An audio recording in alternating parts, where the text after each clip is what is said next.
Today's episode is brought to you by Mazars. SoundCartel.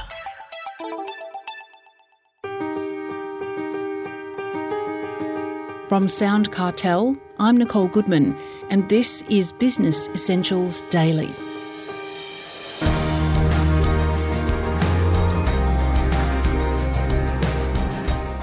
Remote and hybrid work isn't going anywhere, and adjusting to these new working structures can understandably cause anxiety for some business owners.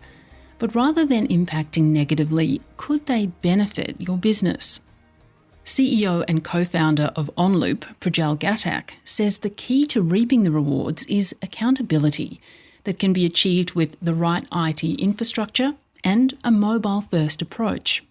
Speaking from Singapore, Projjal is telling Jeff Waters why he thinks a hybrid workforce is a powerful asset. We got put into hybrid teams not by choice, but by compulsion. So the pandemic sort of forced us into it. And so I think we're still figuring it out. And it's very much early days in really sussing out how we make hybrid teams more effective. For people listening, how would you define a hybrid team? What is it? Yeah, so hybrid teams, typically a team that's spread out across at least more than one location, and one that over the course of a week either gets together in one physical location or not, right? So a lot of organizations are bringing people into the office, say 3 days a week. That's probably the most common arrangement today, post-pandemic, where people work from home 2 days a week and then work from a more centralized office location 3 days a week. And that's probably the most typical definition of a hybrid team today. So you talk about the power of hybrid teams. Well, what's so powerful about them? The term flexibility has come up a lot in sort of business conversations for a very long time. But I think organizations have, failed to really sort of embrace that and think about sort of what a flexible team looks like. And when a team is hybrid, what it's able to do is adapt to people's various living situations, right? So people who might have to provide more childcare during the day, or they might have to take care of an ailing parent and work from a different location at times, or they need a change of scenery to sort of do creative or innovative work. So it allows people to be a lot more flexible in terms of where they work and how they work. And there are early signs to show that that increases sort of people's happiness levels and their ability to contribute to an organization in a variety of ways. You're talking about the advantages there to the employees, but what are the advantages to businesses? Yeah, so, at the end of the day, if every person on a team is at their most productive, you would expect that benefits the organization. But I think what you might be alluding to is that there is quite a big perceptual gap today between how employees feel about hybrid work and how employers feel about hybrid work. Indeed. And actually, Microsoft has done some pretty good research on this, and a term that they use called the productivity paranoia, where 12% of leaders believe that their teams are productive, but 80% of teams feel they're productive. And that's because the way we've sussed out productivity is by seeing people. And if we don't see something happening, we assume it's not happening. That's the paranoia. That's correct. And that's much more of an issue, we believe, with the tools and the practices of how teams have been run, whereby the tools and the practices have much more supported an in-office work culture. And what excites us about the work that we do, and a lot of companies are doing right now, is really reinventing how technology and processes should support a hybrid team, and what needs to change in order to both increase the productivity of organizations, but also increase the visibility and clarity around that so that people are not anxious and ask people to come back to the office purely to manage their anxiety. And as a CEO, I straddle on both sides, and I very much understand that anxiety. I'm also a massive extrovert, and a lot of leaders tend to be. And so they like seeing their teams, and them not being able to see their teams every day is actually a detriment to them versus to their teams. And so, there's a lot to be figured out in how we get this to a happy place. In the last few weeks, We are seeing more leaders ask their teams to come back to the office because that power has shifted somewhat towards the employer. And because the pandemic appears to be lessening a bit, if you like. For sure. I think the concerns around the pandemic are definitely not where they were even a year ago, and somewhat rightfully so. So we live in a time where there is a lot of change in how orgs operate. And I think it's hard to predict the future, but sounds like most organizations are settling into sort of a hybrid arrangement. There's always a next step for your business. There's always help at every stage. As you grow your business, we're here to support you every step of the way. Move forward with Mazars. Visit mazars.com.au. That's mazars.com.au.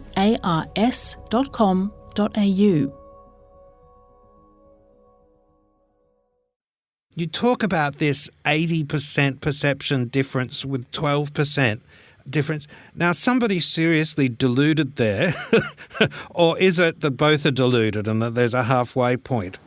Yeah, based on our experience, and even if I think about our organization, I will say that the fault here is more with leaders versus on the employee side. And that's because we are all creatures of habit. And I think the habit change in how to assess progress without seeing it in a synchronous manner is a big change for leaders. And it's not a change that I think leaders have particularly adapted well to. Now, we've seen situations where when someone is 100% remote, especially early on in their career, there can be issues with self-discipline or pure accountability on an everyday basis. And I think that an office environment often helps people early on in their career build the right sort of rhythms and practices around being productive. And so, there's definitely two sides here. But my opinion is that it's more around how leaders are perceiving things than what the reality is. All right. So what can you and OnLoop do to help? OnLoop was initially born purely out of personal frustration. So, before starting the company, I had spent a few years at Uber in a variety of roles and led large distributed teams, and always felt that I did not have the right tools to bring out the best in my people. And when it came to assessing their performance in any formal way, the tools that we were given, typically performance management systems, made you do a lot of work, but unclear what benefit you got out of it. And so companies are born with an idea, or companies are born from a problem. We were born from a problem. And as we've evolved the product through the pandemic, where we're very focused on helping teams today is bringing day-to-day clarity and visibility into how each team member is doing, what they're working towards, whether receiving enough feedback to identify their superpowers and blind spots, and then are they growing continuously sort of using that data. So we call the philosophy collaborative team development, or CTD, as a new way to think about how we assess and develop teams in this new hybrid normal. Can you briefly describe to me how this happens, how you keep track of people, or are you just putting little cameras in their laptops and watching them? Yeah, so we are very anti-monitoring as a company. And so, we've actually learned a lot from fitness and what products like the Apple Watch, the Fitbit, the Oura Ring, the Whoop Band, there's a whole slew of products on what they've been able to do and take disparate things like sleep, diet, and exercise and make it much easier for people to keep track of what's going on around these various things. In the case of teams, that is their well-being, its goals, its feedback, their learning, and then helping them sort of take the next action to make themselves better. So at its core, OnLoop's a mobile app that's obviously well-designed, intuitive, easy to use. And then we also integrate to common workplace tools like Slack.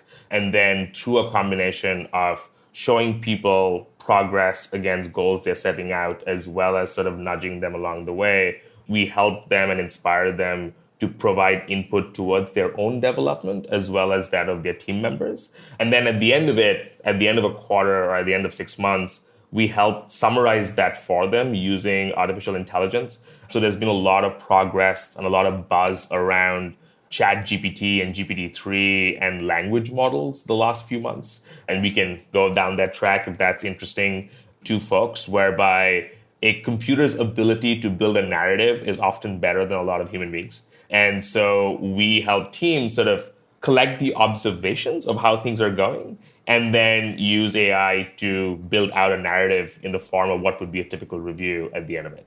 And that then becomes the ultimate reward of not having to spend 2 weeks every 6 months doing reviews and not doing any work, which is what most knowledge workers are subject to in organizations today. But our products really evolved because the world's changing a lot, and we want to make sure that we are well positioned to help managers of these hybrid teams do their jobs effectively. That was Projjal Ghatak, CEO and co-founder of OnLoop.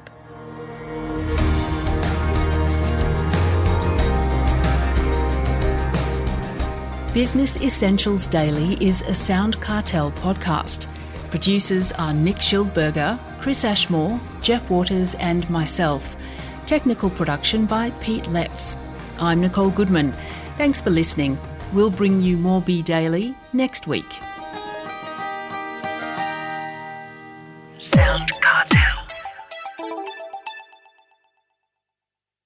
This episode was brought to you by Mazars.